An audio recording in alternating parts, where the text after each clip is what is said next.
Just walked up from Killiney railway station, and for me this is one of the most scenic roads and probably expensive roads in Ireland. Vico Road. Used to be a private road one time, Victorian times, but look at this, a neighbour of Bono's Voxes. This is incredible, beautiful garden. It's got a very Naples feel about it. Pompeii, the little Sugarloaf, I always felt looked like a volcano.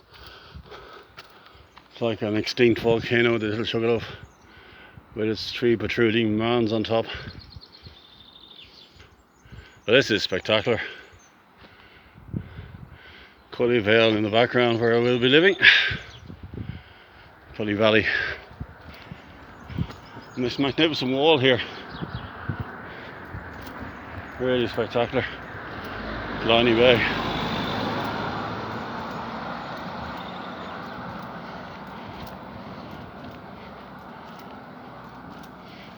Blocked up old entrance here. So a lot of these villas were built after the coming of the railway.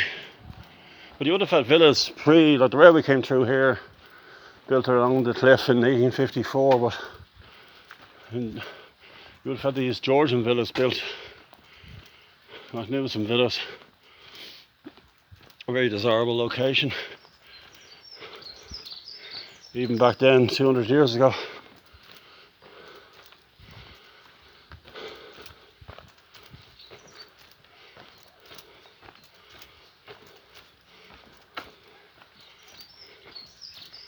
Very serene with the birds. Looking back on the road, the way it curves around. We have a junction here. The road gets a bit wider here. Yeah, it's one-way traffic on this road. No entry.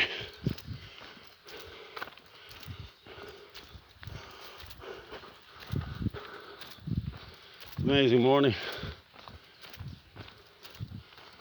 Fluffy clouds and not a drop of rain. Come to this house with a nautical window. Again, probably Victorian times. Down here, the entrance to Killiney Hill Park takes you up to the obelisk.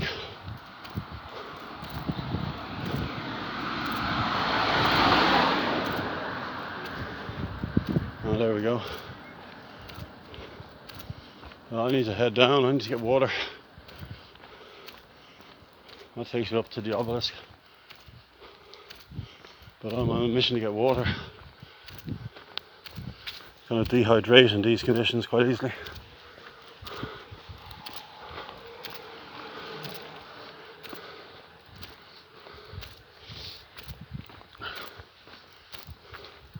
Of course, up there you have the metals, remnants of metals. Ireland's probably first significant industrial railway,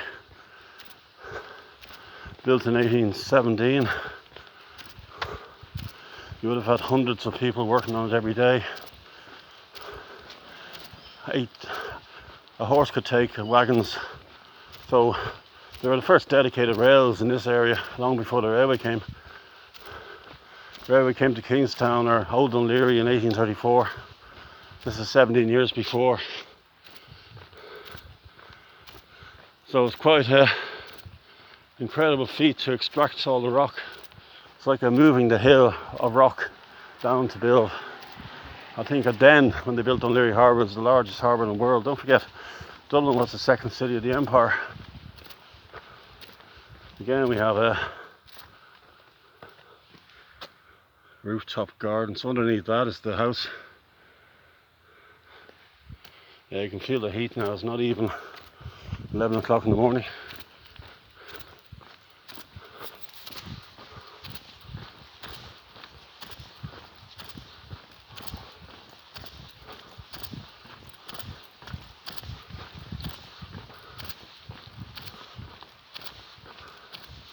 That's another entrance up to, that's a new entrance Let's see what it says there.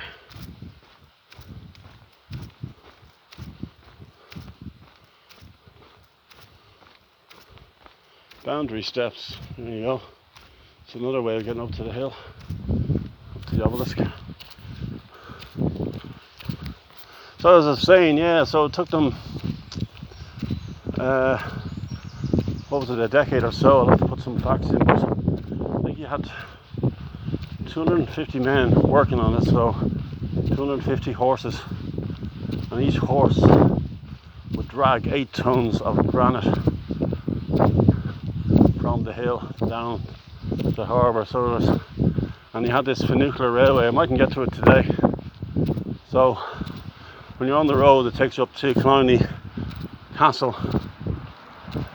That's where you crisscross the road there, and you can see the flagstones that were part of the funicular railway. So you had a pulley system, because of the steep gradients, brought the wagons down, and then the horses would take them along the rails.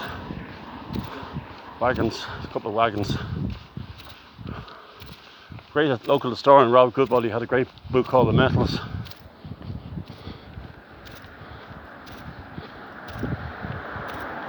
So I think they actually factored in, well, they're looking at possibilities having the gradients were too steep on this side, but that's what they chose, that area.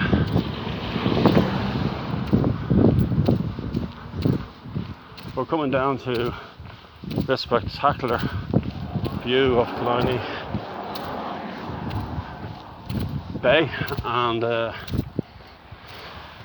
this is amazing. This is you can see the fortification at the edge of Dalkey Island there, and the Martilla Tower, and the church on the hill. So it used to be inhabited one time, and inhabited full of goats one time as well.